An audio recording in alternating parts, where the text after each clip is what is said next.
ایک شخص کو کسی عورت سے عشق ہو گیا۔ وہ کسی جادوگر کے پاس گیا اور جا کر اس سے کہنے لگا کہ مجھے فلاں عورت سے عشق ہے، تم کچھ ایسا عمل بتاؤ کہ وہ عورت صرف میری ہو جائے۔ جادوگر اس سے کہنے لگا کہ یہ تو بہت ہی آسان ہے، بس تم آج سے لے کر اگلے 40 دن تک کوئی نیک اعمال مت کرنا، اپنے رب کی نافرمانی کرتے رہنا اور پھر میرے پاس آنا۔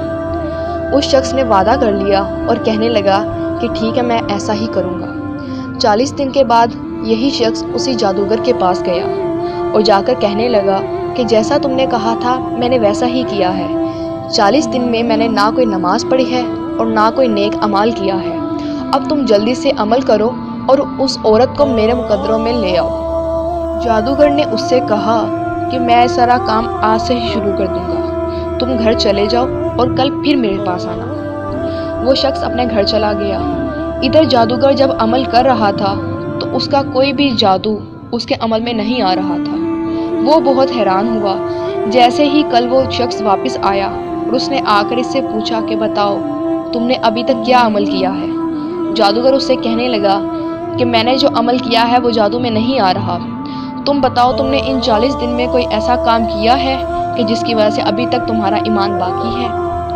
وہ شخص کہنے لگا میں نے تو ایسا کوئی کام نہیں کیا، میں نے تو کوئی عبادت نہیں کی اور نافرمانی کرتا ہی گیا۔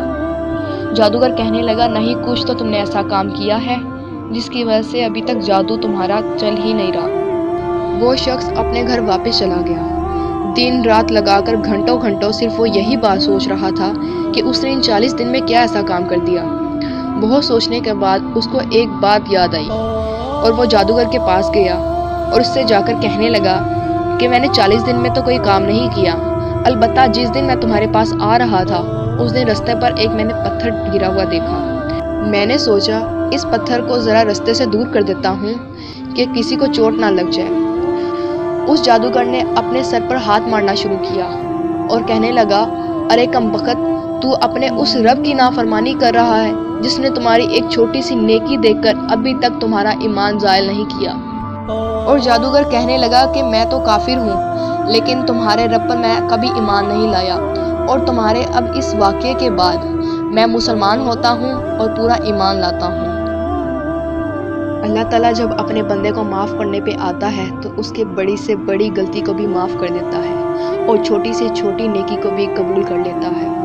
دعا ہے کہ ہم سب کے ایمانوں کو اللہ تعالیٰ اپنے حفاظت میں رکھے اور مرنے سے پہلے کلمہ نصیب کرے، لا الہ الا اللہ محمد رسول اللہ۔ اس نیکی کی بات کو دوسروں تک ضرور پہنچائیں۔ شکریہ۔